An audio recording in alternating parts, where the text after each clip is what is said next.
اس course میں نزع سے لے کر تدفین تک کے مراحل اور ان سے متعلق ضروری مسائل سکھانے کی کوشش کی جاتی ہے۔ مثلا جب نزع کا عالم طاری ہو تو کیا کیا جائے، تلقین کیسے کی جائے، روح نکلنے کے بعد کیا امور سر انجام دیے جائیں، غسل میت کا طریقہ، اس کے فضائل اور مسائل، کفن کی قسمیں، مرد و عورت اور بچے کے کفن کی تفصیل، نماز جنازہ اور جنازے کی دعائیں، قبر کی قسمیں، قبر و دفن کا بیان، نوحہ کا بیان، نیز عیادت، تعزیت، ایصال ثواب، فاتحہ کا طریقہ وغیرہ۔ اسی طرح اسلامی بہنوں کی مجلس تجہیز و تکفین کے تحت اسلامی بہنوں میں بھی تجہیز و تکفین اور کورس کی ترکیب ہے۔ کفن کا بیان، مرنے کے بعد انسان کو جو لباس پہنایا جاتا ہے اسے کفن کہتے ہیں۔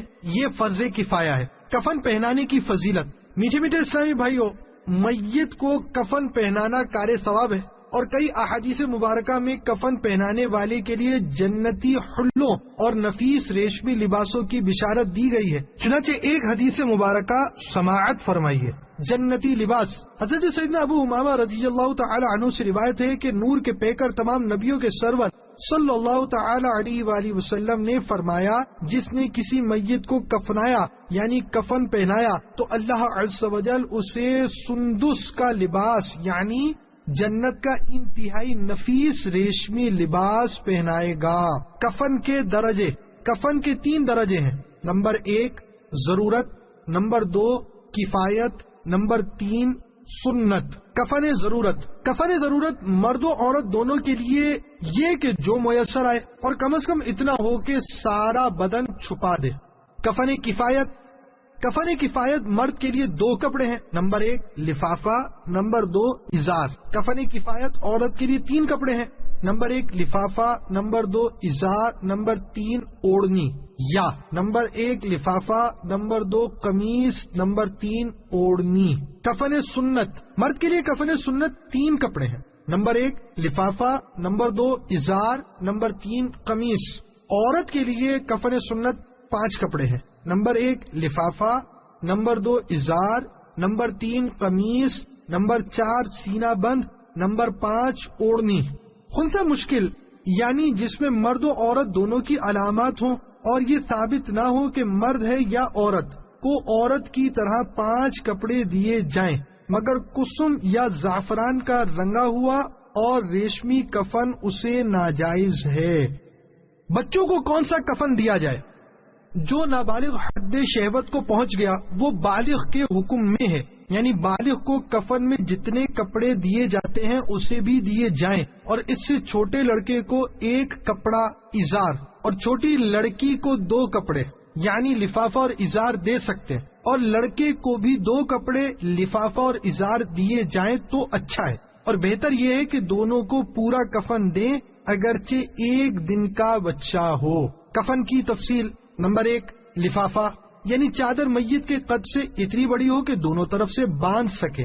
نمبر 2 ازار یعنی تہبند، چوٹی یعنی سر کے سرے سے قدم تک یعنی لفافے سے اتنا چھوٹا جو بندش کے لیے زائد تھا۔ نمبر 3 قمیص یعنی کفنی، گردن کے گھٹنوں کے نیچے تک اور یہ آگے اور پیچھے دونوں طرف برابر ہو، اس میں چاک اور آستینے نہ ہوں۔ مرد کی کفنی کندھوں پر چیریں اور عورت کے لیے سینے کی طرف۔ نمبر 4 سینہ بند، پستان سے ناف تک اور بہتر یہ کہ ران تک ہو۔ نمبر 5 اوڑھنی 3 ہاتھ ہونی چاہیے یعنی 1.5 گز۔ عموماً تیار کفن خرید لیا جاتا ہے، اس کا میت کے قد کے مطابق مسنون سائز کا ہونا ضروری نہیں، یہ بھی ہو سکتا ہے کہ اتنا زیادہ ہو کہ اسراف میں داخل ہو جائے، لہذا احتیاط اسی میں ہے کہ تھان میں سے حسب ضرورت کپڑا کاٹا جائے۔ کفن پہنانے کی نیت ہے، رضائے الہی پانے اور ثواب آخرت کمانے کے لیے میت کو کفن پہناؤں گا، فرض کفایہ ادا کروں گا، ضرورتاً تکفین سے قبل معاونین کو کفن پہنانے کا طریقہ اور سنتیں بتاؤں گا، تختہ غسل سے کفن پر رکھتے ہوئے انتہائی احتیاط اور نرمی برتوں گا، اور اس وقت ستر پوشی کا خاص طور پر خیال رکھوں گا۔ میت کی پیشانی پر انگشت شہادت سے بسم اللہ الرحمن الرحیم لکھوں گا، اسی طرح سینے پر لا الہ الا اللہ محمد الرسول اللہ صلی اللہ تعالی علیہ وآلہ وسلم لکھوں گا۔ عطر یا خوشبو لگاؤں گا۔ آب مدینہ اور آب زمزم میسر ہونے کی صورت میں کفن پر چھڑکوں گا۔ قبر پر جانب قبلہ تاک نما بنا کر شجرہ شریف، عہد نامہ وغیرہ اس میں رکھوں گا۔ مرد کو کفن پہنانے کا طریقہ: کفن کو 3 یا 5 یا 7 بار دھونی دے دیں، پھر اس طرح بچھائیں کہ پہلے لفافہ یعنی بڑی چادر، اس پر تہبند اور اس کے اوپر کفنی رکھیں۔ اب میت کو اس پر لٹائیں اور کفنی پہنائیں۔ اب داڑھی پر نہ ہو تو تھوڑی پر، اور تمام جسم پر خوشبو ملیں۔ وہ اعضاء جن پر سجدہ کیا جاتا ہے یعنی پیشانی، ناک، ہاتھوں، گھٹنوں اور قدموں پر کافور لگائیں۔ پھر تہبند الٹی جانب سے پھر سیدھی جانب سے لپیٹیں۔ اب آخر میں لفافہ بھی اسی طرح پہلے الٹی جانب سے پھر سیدھی جانب سے لپیٹیں تاکہ سیدھا اوپر رہے۔ سر اور پاؤں کی طرف باندھ دیں۔ عورت کو کفن پہنانے کا طریقہ: کفن کو 3 یا 5 یا 7 بار دھونی دے دیں، پھر اس طرح بچھائیں کہ پہلے لفافہ یعنی بڑی چادر، اس پر تہبند اور اس کے اوپر کفنی رکھیں۔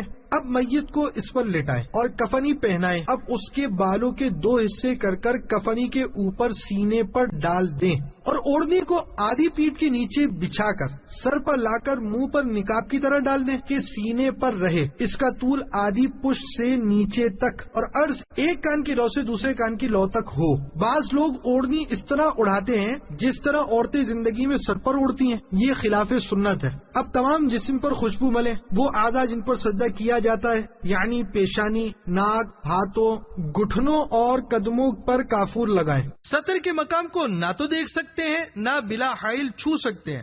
پھر تہبند الٹی جانب سے پھر سیدھی جانب سے لپیٹے۔ اب آخر میں لفافہ بھی اسی طرح پہلے الٹی جانب سے پھر سیدھی جانب سے لپیٹیں تاکہ سیدھا اوپر رہے۔ سر اور پاؤں کی طرف باندھ دیں۔ پھر آخر میں سینہ بند پستان کے اوپر والے حصے سے ران تک لا کر کسی ڈوری سے باندھے۔ آج کل عورتوں کے کفن میں بھی لفافہ ہی آخر میں رکھا جاتا ہے، تو اگر کفنی کے بعد سینہ بند رکھا جائے تو بھی کوئی مذائقہ نہیں، مگر افضل یہ ہے کہ سینہ بند سب سے آخر میں ہو۔ کفن کیسا ہونا چاہیے؟ کفن اچھا ہونا چاہیے، یعنی مرد عیدین و جمعہ کے لیے جیسے کپڑے پہنتا تھا اور عورت جیسے کپڑے پہن کر میکے جاتی تھی اس قیمت کا ہونا چاہیے۔ حدیث میں ہے مردوں کو اچھا کفن دو کہ وہ باہم ملاقات کرتے اور اچھے کفن سے تفاخر کرتے یعنی خوش ہوتے ہیں۔ سفید کفن بہتر ہے کہ نبی اکرم صلی اللہ تعالی علیہ وآلہ وسلم نے فرمایا اپنے مردے سفید کپڑوں میں کفناؤ۔ پرانے کپڑے کا بھی کفن ہو سکتا ہے مگر پرانا ہو تو دھلا ہوا ہو کہ کفن ستھرا ہونا مرغوب ہے۔ کفن اگر آب زمزم یا آب مدینہ بلکہ دونوں سے تر کیا ہوا ہو تو سعادت ہے۔ متفرق مدنی پھول: میت کے دونوں ہاتھ کروٹوں میں رکھیں، سینے پر نہ رکھیں کہ یہ کفار کا طریقہ ہے۔ بعض جگہ ناف کے نیچے اس طرح رکھتے ہیں جیسے نماز کے قیام میں، یہ بھی نہ کریں۔ میت نے اگر کچھ مال چھوڑا تو کفن اسی کے مال سے ہونا چاہیے۔ کسی نے وصیت کی کہ کفن میں اسے 2 کپڑے دیے جائیں تو یہ وصیت جاری نہ کی جائے، 3 کپڑے دیے جائیں، اور اگر یہ وصیت کی کہ 1000 روپے کا کفن دیا جائے تو یہ بھی نافذ نہ ہوگی، متوسط درجے کا دیا جائے۔ علماء مشائخ کو با امامہ دفن کیا جا سکتا ہے، عام لوگوں کی میت کو مع امامہ دفنانا منع ہے۔ بعد غسل میت کفن میں چہرہ چھپانے سے قبل پہلے پیشانی پر انگشت شہادت سے بسم اللہ الرحمن الرحیم لکھیے۔ اسی طرح سینے پر لا الہ الا اللہ محمد رسول اللہ صلی اللہ تعالی علیہ وآلہ وسلم، دل کی جگہ پر یا رسول اللہ صلی اللہ تعالی علیہ وآلہ وسلم، ناف اور سینے کے درمیانی حصہ کفن پر یا غوث اعظم دستگیر رضی اللہ تعالی عنہ یا امام ابو حنیفہ رضی اللہ تعالی عنہ یا امام احمد رضا رضی اللہ تعالی عنہ یا شیخ ضیاء الدین رضی اللہ تعالی عنہ شہادت کی انگلی سے لکھیں۔ اپنے پیر صاحب کا نام بھی لکھ سکتے ہیں جیسے یا عطار۔ نیز ناف کے اوپر سے لے کر سر تک تمام حصہ کفن پر علاوہ پشت کے مدینہ مدینہ لکھا جائے۔ یاد رہے یہ سب کچھ روشنائی سے نہیں، صرف انگشت شہادت سے لکھنا ہے۔ اور کوئی سید صاحب یا عالم دین لکھیں تو سعادت ہے۔ دونوں آنکھوں پر مدینہ المنورہ زادہ اللہ شرفن و تعظیمہ کی کھجور کی گٹھلیاں رکھ دی جائیں۔ اگر کسی اسلامی بہن کے مخصوص ایام ہو یا حاملہ ہو تو وہ میت کو دیکھ سکتی ہے، اس میں کوئی حرج نہیں۔ کفن کے کپڑے کو سلائی مشین یا ہاتھ سے سلائی لگا سکتے ہیں۔ کفن کے لیے 4 انمول تحفے۔ نمبر 1، بسم اللہ الرحمن الرحیم 70 بار لکھ کر میت کے کفن میں رکھ دیجئے، انشاء اللہ عز و جل منکر نکیر کا معاملہ آسان ہو جائے گا۔ نمبر 2، امیر المؤمنین حضرت سیدنا ابو بکر صدیق رضی اللہ تعالی عنہ سے مروی ہے کہ حضور اکرم صلی اللہ تعالی علیہ وآلہ وسلم نے فرمایا، جو ہر نماز یعنی فرض سنتیں وغیرہ پڑھنے کے بعد عہد نامہ پڑھے، فرشتہ اسے لکھ کر مہر لگا کر قیامت کے لیے اٹھا رکھے۔ جب اللہ عز و جل اس بندے کو قبر سے اٹھائے، فرشتہ وہ نوشتہ یعنی دستاویز ساتھ لائے اور ندا کی جائے، عہد والے کہاں ہیں، انہیں عہد نامہ دیا جائے۔ امام حکیم ترمذی رحمت اللہ تعالی علیہ نے اسے روایت کر کے فرمایا، امام طاؤس رحمت اللہ تعالی علیہ کی وصیت سے یہ عہد نامہ ان کے کفن میں لکھا گیا۔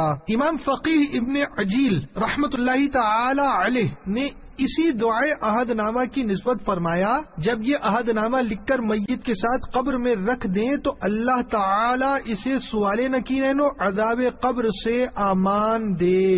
عہد نامہ یہ ہے، اللہم فاطر السماوات والارض عالم الغیب والشہادت الرحمن الرحیم انی اعہد الیک فی هذه الحیاة الدنیا بانک انت اللہ الذی لا الہ الا انت وحدك لا شريك لك وأن محمدا عبدك ورسولك فلا تكلني إلى نفسي فإنك إن تكلني إلى نفسي تقربني من الشر وتباعدني من الخير وإني لا أثق إلا برحمتك فاجعل رحمتك لي عهدا عندك تؤديه إلى يوم القيامة إنك لا تخلف الميعاد۔